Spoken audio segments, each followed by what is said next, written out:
Let's see if I can get that. That was easily one of my most favorite things I ever did with that building.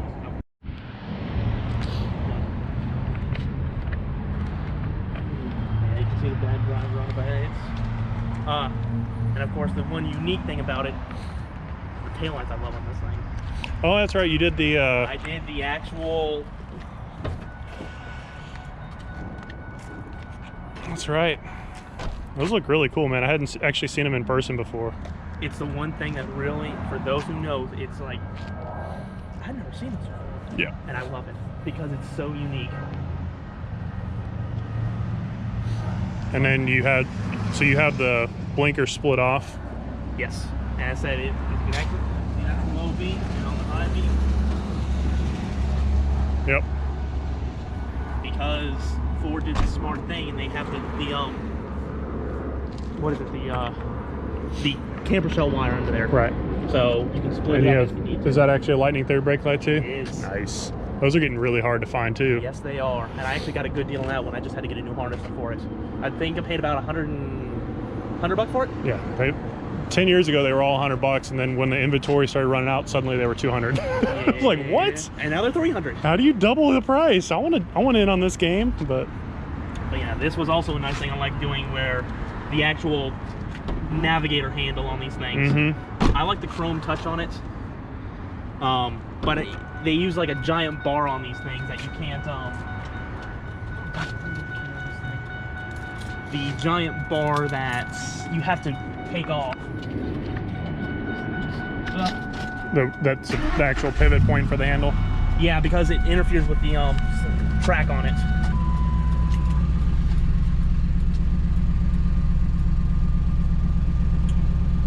Yeah, I don't know why it does that. I think it's maybe the power source I have, but it'll blink off and it'll. It's probably actually how it's supposed to boot up.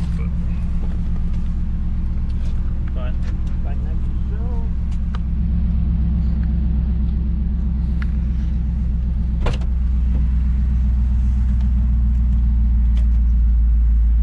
But yeah, how did you even find out the information for the diagnostic code on this thing?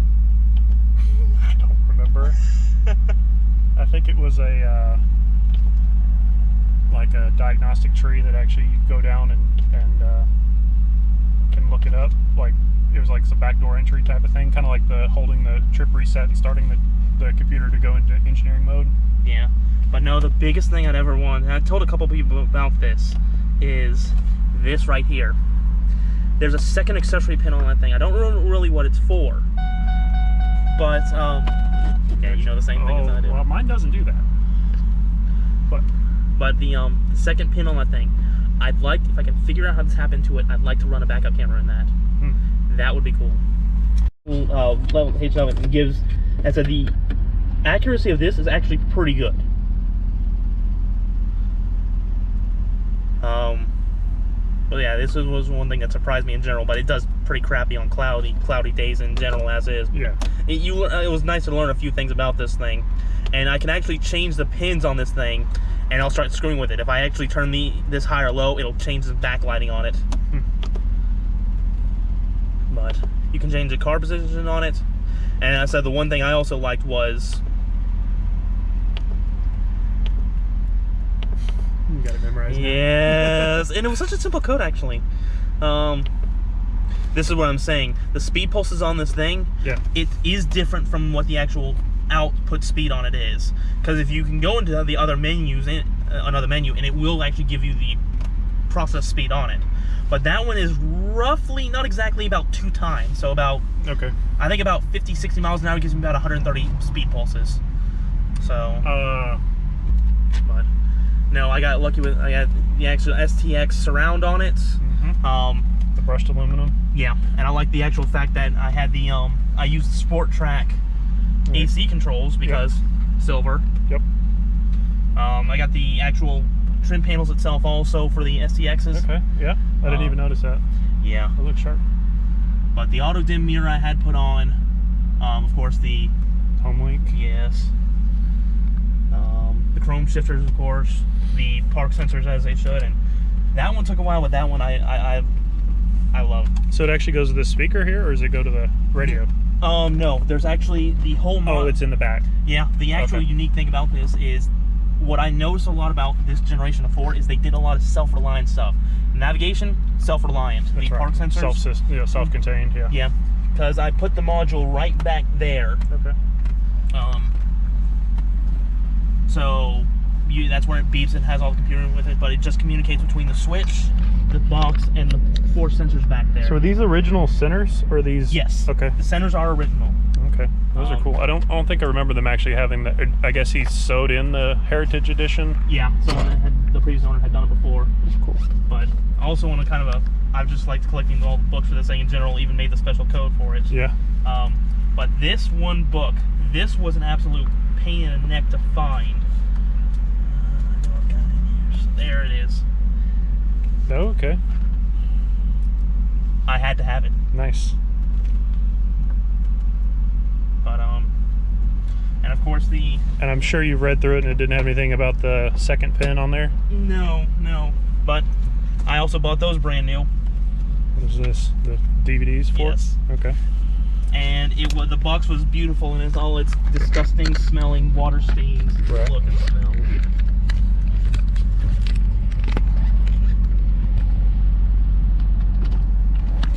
So the other day I had well, it was a little while back, but I had at a junkyard I saw a 2003, which was the new redesign of the Expedition. Yeah. And in the back of the car they had a promotional DVD of the Expedition, like still in the case. It was like a DVD disc. It was like basically like all the commercials and stuff, and I was like, I'm taking this. You still have it? Yes. You jerk. Oh, and also I got that. Chris posted that up online, so I bought one for myself. Oh, sweet. That fits really well with the truck. Yes. This was 03 was a huge year for these things, and I consider it's just about to be the peak. But what else was there with it? Is that the park sensor on that? Of course, the power rear slider on that. I got lucky with that. Yeah. That one, I was surprised you could actually buy it brand new from Ford. The slider. Mm-hmm. Still has the Carlight branding and everything on it. Carlight Ford. Sweet. It's pricey, of course. I mean, I know you get it cheaper, but I think the OE stuff, I think they have to carry it for a while. I'm sure they probably don't sell a whole lot of them, but yeah, I mean, but it's still, I mean, especially when, I mean, normal cost for those things is like $600 a pop. yeah. I mean, your cost, well, do you still work for Ford? No, I've never worked for Ford actually. Oh, no. I work at Mercedes. Oh, so you Sly Dog, you had all access to that. Yeah. But I don't think I've ever actually seen the sunroof either in an extended cab. yeah, this one it was kind of odd because the only options this came with, it had the front buckets and the sunroof. But I had the Harley pedals put on the power pedals. Yep. The rear slider, of course, was added in. The Harley chrome handles.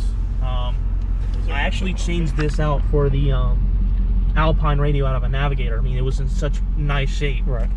Now, and at one point didn't you have the Shaker 500? I had the Mach stereo, the Mach radio okay. in this thing, which this one has availability for dual amps on it, but I still have the one running back under there. Can I hear it? Oh, yes. The one thing I use personally is this, and of course the 6 CD changer I put in the middle. I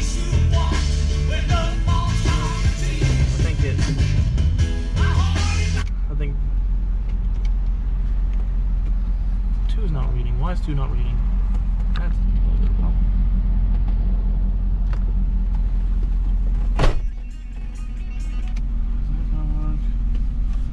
Hold on.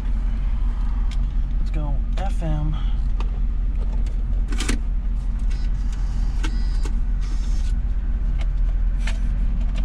I love my CDs. And what's this? Another DVD player or something? That's the reader for this. Oh, okay. Yep. You have no cargo space in that thing at Gotcha. all. Well, if you don't have all this, you can put an entire gallon of milk in here, or a gallon of tea. Let me guess, you've checked that already. Uh-huh. I have a picture to prove it. There we go. I think this is the CD I tend to use, man. Yes, this is it.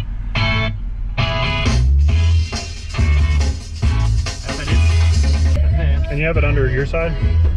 Your driver's side. Behind me? Okay. Yep. I'm gonna take a peek at it real quick.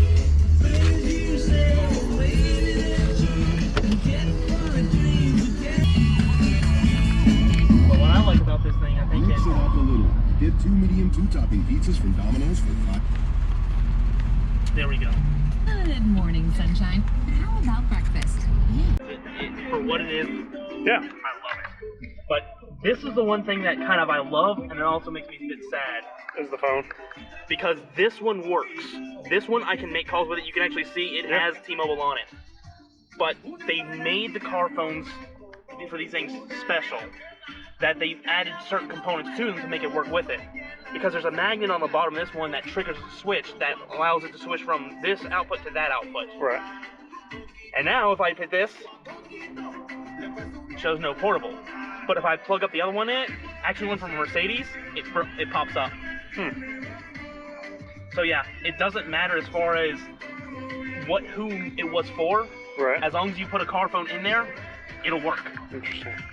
And this cable actually wasn't the original one. This was pulled from a Mercedes also, but it plugs into the factory harness. Right. Because Motorola made the stuff. Right. And what are those the STX mirror switches too?